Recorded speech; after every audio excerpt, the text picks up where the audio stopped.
नमस्कार, मैं हूं नेहा बेनीवाल और स्वागत है आपका हलचल इंडिया में। आइए नजर डालते हैं आज के खास खबरों पर। जनपद मुजफ्फरनगर के कस्बा मीरापुर में जहरीली शराब पीने के कारण 3 लोगों की हालत बिगड़ गई, जिसमें 2 लोगों की उपचार के दौरान मौत हो गई। जनपद मुजफ्फरनगर में शराब ने एक युवक की जान ले ली है, जबकि दूसरा युवक जिंदगी और मौत के बीच जूझ रहा है, जिसकी हालत गंभीर बनी हुई है, जिसे इलाज के लिए मेरठ रेफर कर दिया गया है। बताया जा रहा है कि दोनों युवकों को गांव के ही शराब तस्करों ने कहीं से जहरीली शराब लाकर दी थी, जिसका सेवन करने से दोनों की हालत बिगड़ गई, जिसके बाद उन्हें मेरठ रेफर कर दिया गया, जहां इलाज के दौरान दोनों युवक आदेश की मौत हो गई, जबकि दूसरा युवक कृष्ण जिंदगी और मौत से जूझ रहा है। घटना के बाद मोहल्ला वासियों ने आबकारी विभाग पर अवैध शराब तस्करों से साठगांठ करने का आरोप लगाया है। दरअसल पिछले कुछ दिनों पहले सहारनपुर और यूपी से मिले उत्तराखंड के निकटवर्ती क्षेत्रों में जहरीली शराब ने खूब कहर ढाया, मगर उसके बाद भी आबकारी विभाग कुंभकर्णी नींद से जागने को तैयार नहीं है। इस बार शराब से मौत का मामला जनपद मुजफ्फरनगर के मीरापुर थाना क्षेत्र का है, जहां 2 युवक शराब का शिकार बने, जिसमें से शराब के जाम ने एक युवक की जान ली, जबकि दूसरा अन्य युवक अपनी जिंदगी और मौत से जूझ रहा है। बताया जा रहा है कि दोनों युवक मौत का ये जाम पिछले कई घंटों से छलका रहे थे, जिसके बाद शराब का ये जाम इनके लिए मौत का जाम साबित हुआ। शराब के जाम से एक युवक आदेश निवासी मोहल्ला खटीकान कस्बा मीरापुर की मौत हो गई, जबकि दूसरा युवक कृष्ण मोहल्ला खटीकान कस्बा मीरापुर अपनी जिंदगी और मौत से जूझ रहा है। बताया जा रहा है कि दोनों युवकों को गांव के ही 2 व्यक्तियों गुल्लू और टिल्लू ने कहीं से इन्हें जहरीली शराब लाकर दी थी, जिसके सेवन से इनकी हालत खराब हुई। बाद में दोनों युवकों को इलाज के लिए चिकित्सालय ले जाया गया, जहां इलाज के दौरान आदेश की मौत हो गई और युवक कृष्ण की हालत गंभीर बनी हुई है। परिजनों का आरोप है कि जहरीली शराब पीने से दोनों की हालत बिगड़ी। मोहल्ला वासियों ने आबकारी विभाग पर शराब तस्करों से मिली भगत करने का आरोप लगाते हुए कार्रवाई की मांग की है। मोहल्ले वासियों का आरोप है कि आबकारी विभाग के अधिकारी और कर्मचारी शराब तस्करों से हर महीना मोटी रकम वसूल रहे हैं। शिकायत करने के बाद भी शराब तस्करों पर कोई कार्रवाई नहीं की जाती। शराब पीने से उनकी हालत बिगड़ी, इसमें फिर उसके द्वारा उनके द्वारा उपचार कराया गया और बाद में 8 बजे के लगभग एक व्यक्ति की उसमें डेथ हो गई, दूसरे को रेफर किया गया और अभी उपचाराधीन है, दिल्ली रेफर कर दिया गया है। ये जो जांच में इनके द्वारा जो FIR दी गई है, उनके द्वारा ये FIR दी गई है कि उसी कस्बे के 2 लोग खिलाफ उन्होंने बताया कि इन्होंने उसे शराब दी थी और संभवतः शहर शराब में कुछ उन दोनों ने मिला दिया था। इस पर मुकदमा पंजीकृत किया गया है और अभी मैं मौके पर हूँ और अभी और जो जांच है वो की जा रही है। SPRA साहब भी मौके पर भेजे हैं और जो अभी तक लोगों ने बताया, उन्होंने ये बताया कि ये जो मृतक है ये पीने का आदी था और काफ़ी सुबह से पीना शुरू कर देता था, वीक भी था। तो अभी पोस्टमार्टम नहीं हुआ, पोस्टमार्टम होने के बाद इसमें पूरी स्थिति क्लियर हो जाएगी। सर, परिजनों का आरोप है कि कच्ची शराब बेची जा रही है यहाँ पर बड़े आबकारी विभाग पर आरोप लगा है। देखिए, पिछले दिनों भारी मात्रा में जो इस तरह के कारोबार करने वाले लोग थे उन पर कार्रवाई की गई थी, गैंगस्टर एक्ट की कार्रवाई की गई थी। कई फैक्ट्रीज जो इस टाइप की शराब बनाने वाली थी वो स्वयं मेरे द्वारा मेरी सूचना पर पकड़ी गई थी और अभी कोई ऐसी सूचना नहीं थी कि कहीं कोई कच्ची शराब बेची जा रही हो, बन रही हो। फिर भी इसकी भी जांच की जाएगी। यदि कोई आरोप लगाता है तो उसकी जांच की जाएगी, कौन लोग इस तरह की कार्रवाई इस तरह की जो शराब है बेचने का काम करते हैं।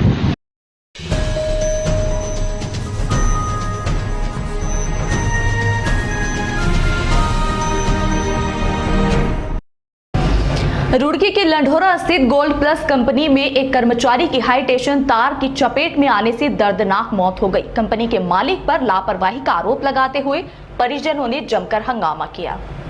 रुड़की के लंढोरा स्थित गोल्ड प्लस कंपनी में हाई टेंशन तार की चपेट में आने के कारण एक कर्मचारी की दर्दनाक मौत हो गई। दरअसल कर्मचारी लोहे की सीढ़ी से कार्य कर रहा था, जहां हाई टेंशन तार की चपेट में आने से कर्मचारी की मौत हुई। कर्मचारी की पहचान सत्येंद्र निवासी मोहनपुरा के रूप में हुई है। मृतक के 2 छोटे-छोटे बच्चे हैं। कर्मचारी की मौत से गुस्साए परिजनों और कर्मचारियों ने मुआवजे की मांग को लेकर जमकर हंगामा किया। ये गोल्ड प्लस में काम करते टाइम करंट की वजह से एक्सपायर हो गया। कोई वो सुरक्षा व्यवस्था नहीं है, ना कोई कर्मचारी है यहाँ, ना कोई वो है जी, ना कोई प्रबंधन का आदमी आया है। ये सूचना हमें जो किसी गैर आदमी ने दी, फैक्ट्री के किसी आदमी ने हमें सूचना नहीं दी। फोन में पहले आया, जो सूचना हमें मिली वो बाद में मिली कंपनी से। पहले हमें अपने प्राइवेट आदमी से खबर मिल चुकी थी कि ऐसा होगा। तो ये घटना एक्चुअली एक तरीके से घटना है और कंपनी का कर्मचारी मिस्टर सत्येंद्र कुमार काम करते हुए, बिजली का काम करते हुए बाहर की एक लाइन से उसकी सीढ़ी टच हो गई ऊपर, और उसकी वजह से सीढ़ी टच होने की वजह से उसको करंट लगाया, इसकी वजह से दुर्घटना हुई। कंपनी के कर्मचारी थे हमारे 2-3 और भी, सभी सीनियर कर्मचारी हैं मैक्सिमम, और सभी को मालूम है कि कार्य कैसे करना है, बट ये एक तरीके की लापरवाही है जो कि बड़ी दुर्घटना है। और हमारे जो भी उसके परिवार के साथ जो दुर्घटना हुई वो हमारे लिए भी बहुत दुखदायी है। क्या बड़े अधिकारी इनके साथ सुखबीर सिंह थे, इन्हीं के इंचार्ज हैं, सीनियर इंचार्ज हैं। अच्छा। करीब 30 साल का उनका एक्सपीरियंस है, वो भी साथ में थे। तो ये एक तरीके से एक लापरवाही है, जिसको वो सीढ़ी खींचते हुए ध्यान नहीं दिया ऊपर की तरफ और वो लाइन उसमें टच हो गई। ये खींचने वाले का भी लापरवाही है कि उसको खींचते हुए ऊपर देखा नहीं। जी। तीनों लोगों की लापरवाही है एक तरीके से, तो नहीं होना चाहिए। जो भी हुआ है ये घटना दुखद है बहुत, और हम उनके परिवारजनों के साथ हैं।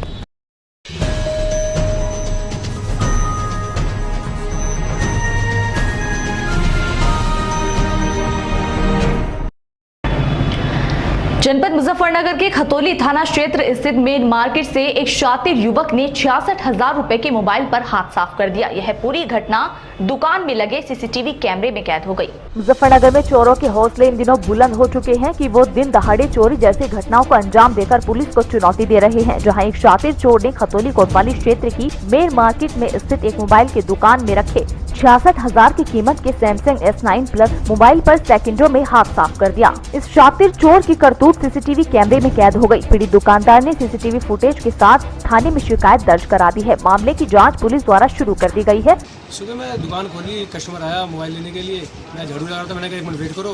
वो चुपचाप अपना मोबाइल यहाँ से लेके, मेरा मोबाइल रखा था दराज में, खोली ऐसा मौका देखा और निकल के चुपचाप। आज सीसीटीवी लगी है, मैंने थाने में तहरीर भी दी है जाके, सीसीटीवी के हिसाब से, फुटेज के हिसाब से मेरा फोन ऐसे चोरी 67,000।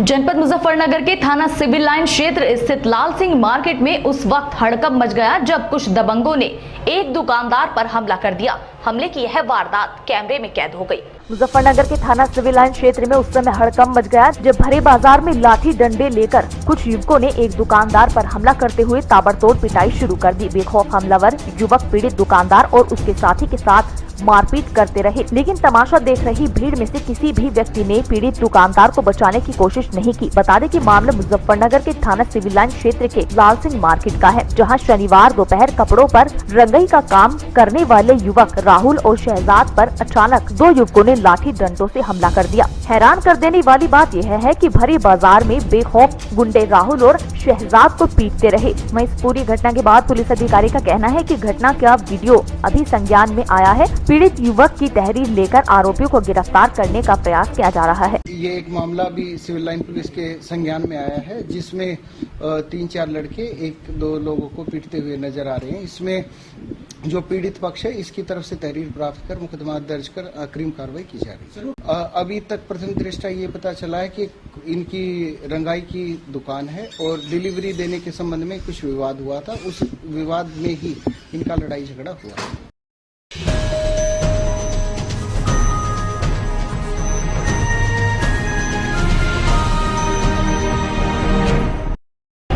जनपद जालौन के कालपे स्थित इंटर कॉलेज में जनसभा को संबोधित करने पहुंचे गृह मंत्री राजनाथ सिंह ने कांग्रेस और गठबंधन पर जमकर निशाना साधा। जालौन कालपी के ठक्कर बापा इंटर कॉलेज में विजय संकल्प सभा को संबोधित करने पहुंचे राजनाथ सिंह का भारतीय जनता पार्टी के क्षेत्रीय विधायक नरेंद्र पाल सिंह जादौन व अन्य भाजपा नेताओं ने फूल मालाओं के साथ जोरदार स्वागत किया। वहीं गृह मंत्री राजनाथ सिंह ने बताया कि सपा बसपा कांग्रेस का देश को बर्बाद करने में सबसे बड़ा योगदान रहा है। यह तीनों पार्टियों ने मिलकर देश के साथ मुसलमानों को बर्बाद किया है। यह वोट के लिए मुसलमान और क्रिश्चियन को भय दिखाती है, जबकि भाजपा सभी धर्मों को साथ लेकर चलने वाली पार्टी है और वह देश को बनाने में विश्वास रखती है।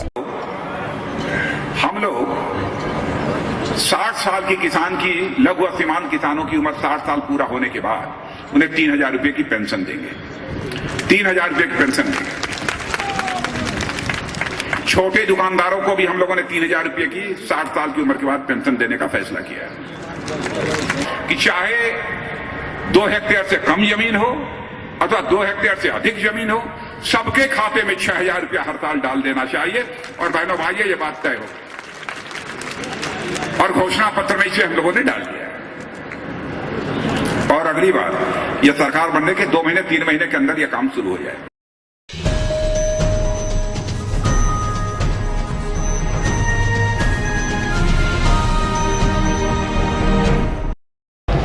जनपद झांसी के नवाबाद थाना क्षेत्र में किन्नरों के 2 पक्षों में खूनी संघर्ष हो गया, जहां एक पक्ष ने दूसरे पक्ष के किन्नर गुरु की पत्थरों से कुचलकर हत्या कर दी। झांसी जिले के सिपरी बाजार थाना क्षेत्र में रहने वाले किन्नर गुरु नूरी अपने साथियों के साथ शादी में बधाई देने के लिए आंतिया तालाब स्थित एक विवाह घर गया हुआ था। आरोप है कि बधाई लेने का कार्यक्रम अभी चल ही रहा था कि वहां दूसरा पक्ष भी आ गया, जहां दोनों के बीच बधाई लेने को लेकर विवाद हो गया। विवाद इतना बढ़ गया कि एक पक्ष ने दूसरे पक्ष पर पत्थरों से हमला कर दिया, जिसमें किन्नर गुरु नूरी की मौके पर ही मौत हो गई, जबकि कई किन्नर घायल हो गए। यह सब देखकर वहां चीख पुकार मच गई। आनन-फानन में इसकी सूचना थाने पुलिस को दी गई। पुलिस मौके पर पहुंचती इससे पहले ही हमलावर वहां से भाग गए। पुलिस ने शव को कब्जे में लेकर कार्रवाई शुरू कर दी है। घायल किन्नरों का कहना है कि हमलावर पक्ष फर्जी किन्नर है और वह विवाह घरों में जाकर गलत तरीके से बधाई लेते हैं। कई बार वह उनके क्षेत्र में घुस गए, जिसका उन्होंने विरोध किया तो उनके साथ ही गाली गलौज करने व जान से मारने की धमकी देते हैं, जिसकी हाल ही में पुलिस से शिकायत भी की गई, लेकिन पुलिस ने कोई कार्रवाई नहीं की। यदि पुलिस कार्रवाई करते तो शायद यह घटना नहीं घटती। आक्रोशित किन्नरों ने पुलिस कार्यालय में पहुंचकर जमकर हंगामा किया। किसी प्रकार उन्हें शांत कराया गया। हम लोग जा रहे थे,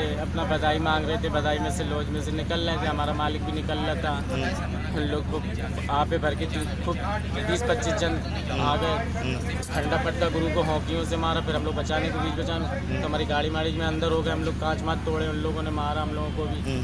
गुरु को खंडा पटक दिया, हॉकी दांत मार तो गुरु को तोड़ दिए, मुझे पूरा ऐसा फाड़ दिया यहाँ पे, मुझे हाथ टूट गया उनका पूरा, 2-3 जगह से हाथ टूटा, ऐसा हो गया हाथ टूटा।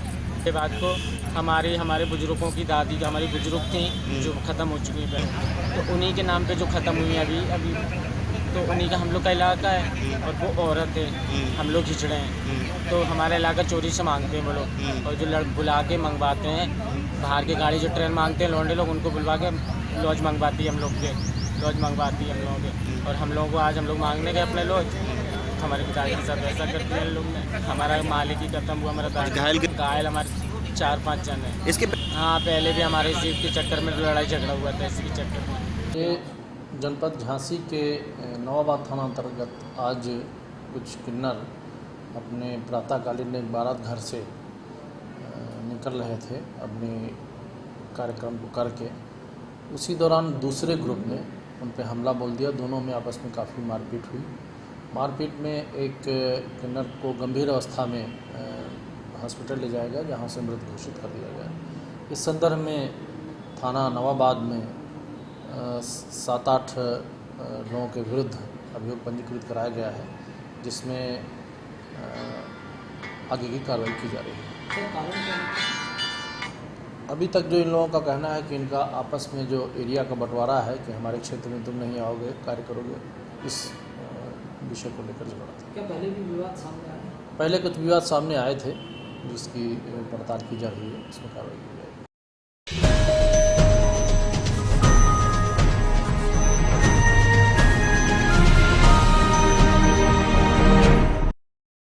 जनपद शामली के कांगला थाना क्षेत्र में बस के अंदर जेब काटने के आरोप में यात्रियों ने एक युवक की जबरदस्त तरीके से धुनाई कर डाली। शामली जनपद के कांगला थाना इलाके में एक युवक की पिटाई का लाइव वीडियो देखने को मिला है। वीडियो में आप देख सकते हैं कि दर्जनों लोगों की भीड़ एक युवक की जबरदस्त पिटाई करती नजर आ रही है। जिस युवक की पिटाई की जा रही है, उस युवक पर चलती बस में यात्रियों की जेब काटने का आरोप है। घटना दिल्ली सहारनपुर हाईवे की बताई जा रही है। आरोप है कि युवक एलम कस्बे से बस में चढ़ा था और कांगला कस्बे से पहले ही 2 से 3 लोगों की जेब कतर थी। जेब कतरे की इस पूरी करतूत पर किसी एक युवक की नजर पड़ गई, जिस पर आरोपी जेब कतरे को मौके से ही दबोच लिया, जिसके बाद आरोपी को बस से नीचे उतारकर मारपीट करना शुरू कर दिया गया। लोगों की भीड़ ने लात घूंसों से आरोपी जेब कतरे की जमकर खबर ली। आरोपी जेब कतरे की पिटाई का यह लाइव वीडियो भीड़ में मौजूद किसी एक युवक ने बना लिया और सोशल मीडिया पर वायरल कर दिया और इस पूरी वारदात की सूचना पुलिस को दी गई, जिस पर पुलिस मौके पर पहुंची और उक्त आरोपी जेब कतरे को हिरासत में ले लिया और थाने ले जाकर पूछताछ शुरू कर दी।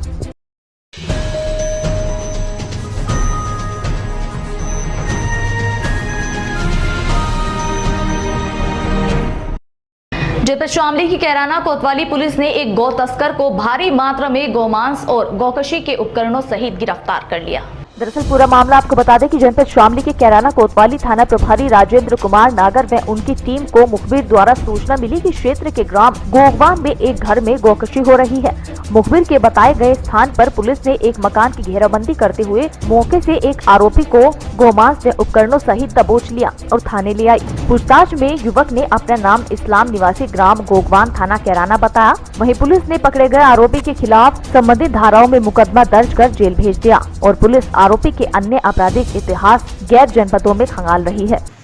हाँ, ये गौकशी का अपराधी है और इसको 40 केजी गोवध के साथ गोमांस के साथ गिरफ्तार किया गया। इस्लाम सनौब सही ग्राम गोगवान। सर जी कहाँ से गिरफ्तार किया है? ये हमने गोगवान से गिरफ्तार किया है 7:10 पे। इससे और कुछ बरामद हुआ और कुछ? इससे एक कुल्हाड़ी, एक बड़ा चाकू और लकड़ी जिसपे इसको काटते। इसका कोई सहयोगी सर? ये ऑपरेशन कप्तान साहब का ऑपरेशन चक्रव्यूह के दौरान ये हम इसमें सक्रिय थे और उसी दौरान हमें मुखबिर खास से सूचना मिली। उसके मुताबिक हमने काम किया, इसकी घेराबंदी करके इसको हमने गिरफ्तार किया। गौकशी कहाँ पे कर रहा था ये? ग्राम गोगवान। गोगवान में या किसी जंगलों में सर? नहीं, ग्राम गोगवान में अपने।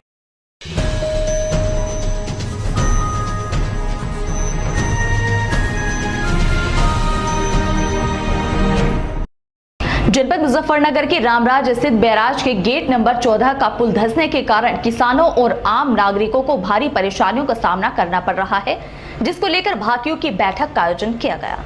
रविवार की सुबह गांव वालों के आग्रह पर भारतीय किसान यूनियन के धीरज लाटियान मंडल अध्यक्ष वहां पहुंचे, जहां किसानों की सभा में किसानों की एक बहुत बड़ी समस्या पर चर्चा की गई, जो हाल ही में बैराज पुल में दरार आने के कारण यहां के किसानों को जो गन्ना बैराज पार कर टिकोला शुगर मिल पर जाता है वह प्रशासन द्वारा रोक दिया गया है, जिससे कि यहां के किसान बहुत ज्यादा प्रभावित हो रहे हैं। यहां की सभी समस्याओं से यहां के किसानों ने धीरज लाटियान को अवगत कराया। सभी समस्याओं को सुनते हुए धीरज लाटियान ने यहां के प्रशासन को इन सभी समस्याओं के समाधान को लेकर सीधी चेतावनी देते हुए कहा कि दिनांक 24/4/2019 को चौधरी राकेश टिकैत राष्ट्रीय प्रवक्ता भारतीय किसान यूनियन के नेतृत्व में यहाँ की किसान बैराज पर स्थित सिंचाई विभाग के दूसरे पुल से अपना गन्ना लेकर गुजरेगा और इस सभी मामले में अगर किसी भी प्रकार की प्रशासन के साथ कोई संघर्ष होता है तो इसका जिम्मेदार पूर्ण रूप से प्रशासन होगा।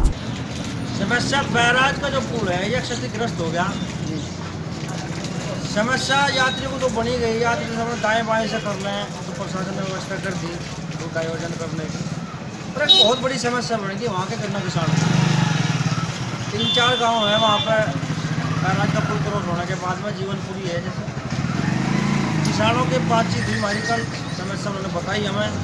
आज हम वहाँ पर पहुँचे, उस पुल का भी निरीक्षण किया, गाँव में भी गए जहाँ जिम्मेदार लोग हमें मिले 3-4 गाँव। उन्होंने बात रखी, ये समस्या हमारे सामने बन गया। गन्ना सप्लाई टिकोला मिल में कर रहे हैं, हमारा गन्ना कैसे जाएगा, हम लेकर भी चले थे, प्रशासन ने हमारी टोलियाँ रोक दी। हमने उनकी बातचीत सुनी, उसके बाद में पुल का निरीक्षण करा।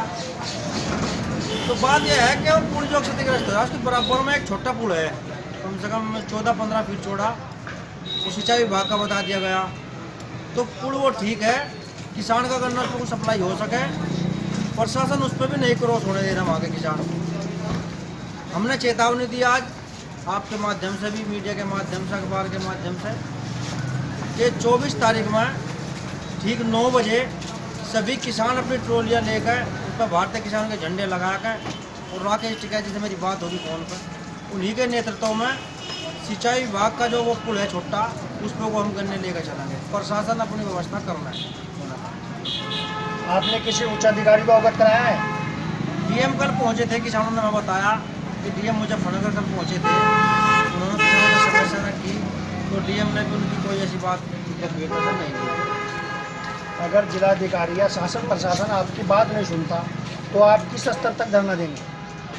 2 दिन का टाइम है प्रशासन, आज पता लग जाएगा, कल अखबार पढ़ लेंगे, सब पढ़ लेंगे। ये समाधान ने तो बता दिया, तो जो 2 गेट बंद कर रखे सिंचाई विभाग के, हम परसों 24 तारीख में तोड़ देंगे उन्हें गन्नों को, और गन्ना अपना सप्लाई इधर से कर देंगे।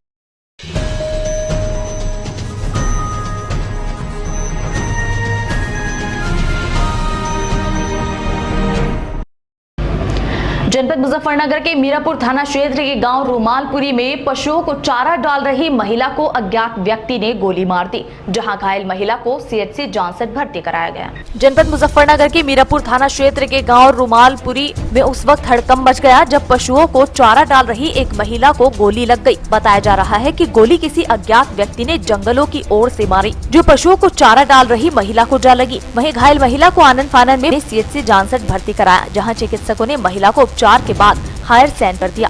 ये घटना ऐसा हुई, हमारे मकान जो है एक साइड में खेत आ रहे पिछली साइड जी, तो वहाँ दीवार है नीचे साइड में, तो उधर जैसे खड़का सा हुआ, ये वहीं लैट्रिन बाथरूम रसोई बनी हुई थी, तो वहाँ जैसे बाहर को निकली तो खेत की तरफ से फायर हुआ। वो इसके साथ बदमाशी हो गई और कान एक मास गोली चला हुआ।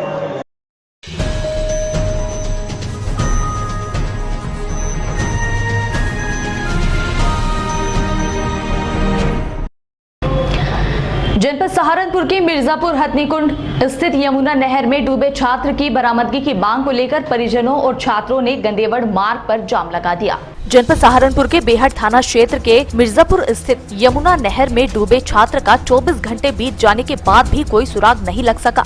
लापता छात्र ग्लोबल यूनिवर्सिटी में BUMS का छात्र था। छात्र की बरामदगी की मांग को लेकर छात्रों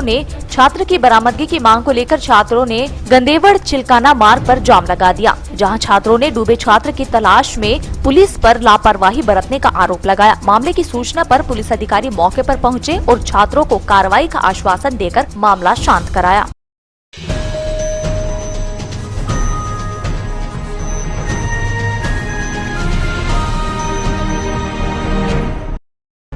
देहरादून के देवभूमि ग्रुप ऑफ इंस्टीट्यूट में 23 से 26 अप्रैल तक पिनाक समारोह का आयोजन किया जाएगा, जिसमें बॉलीवुड कलाकार हिस्सा लेंगे। देहरादून देवभूमि ग्रुप ऑफ इंस्टीट्यूट में प्रेस वार्ता के दौरान मैनेजिंग डायरेक्टर अमन बंसल ने कहा कि राष्ट्रीय स्तर पर तकनीकी विषय से संबंधित नवधारा तथा सांस्कृतिक कार्यक्रम पिनाक का 23 अप्रैल से 26 अप्रैल तक आयोजन किया जाएगा, जिसमें पंजाबी गायक सुखी तथा बॉलीवुड गायिका शालमली खोलगड़ी जलवा बिखेरेंगी। मैनेजिंग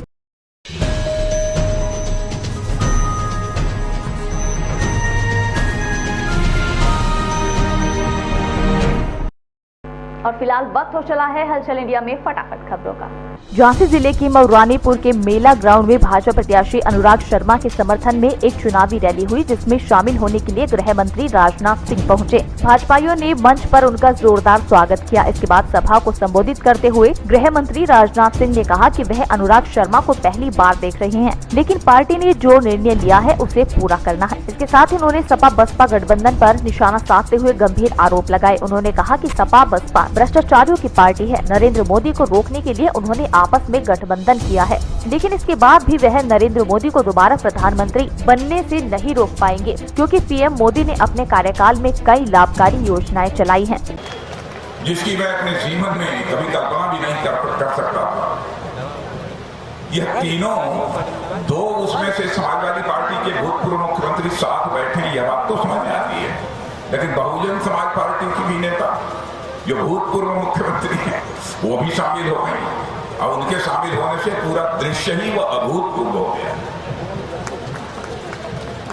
बहनों भाइयों, शायद आपको एहसास होगा यह अभूतपूर्व दृश्य उत्तर प्रदेश की जनता को क्यों देखने को मिल रहा है। चाहे सपा हो अथवा बसपा हो, सारी राजनीतिक पार्टियां इस हकीकत को समझती हैं। क्या अकेले यदि अलग अलग हम लोग चुनाव लड़ेंगे तो इस मोदी की आंधी में हम तिनके की तरफ उड़ जाएंगे, इसलिए सबने एक दूसरे के साथ मिलकर चुनाव लड़ने का फैसला किया और कोई दूसरा कारण नहीं।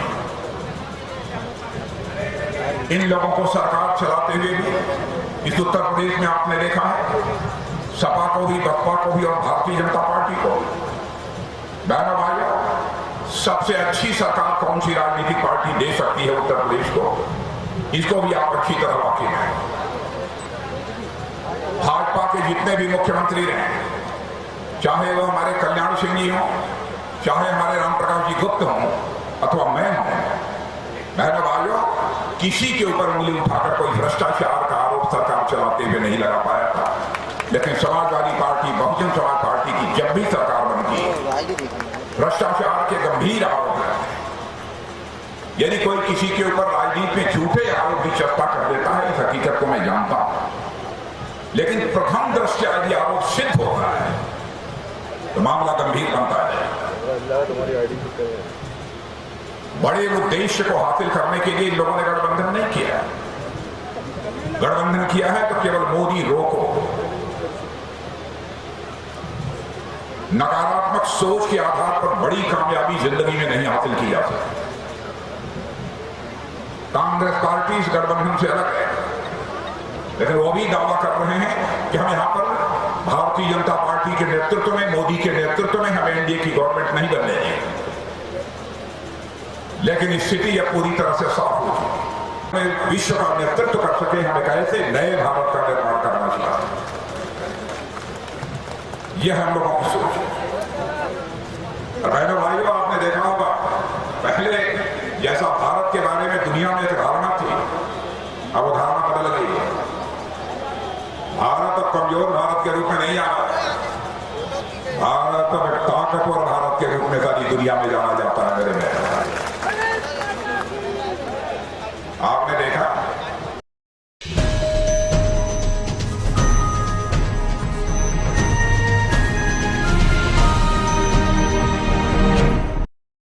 हलचल इंडिया में आज के लिए इतना ही। कल फिर हाजिर होंगे, तब तक के लिए नमस्कार।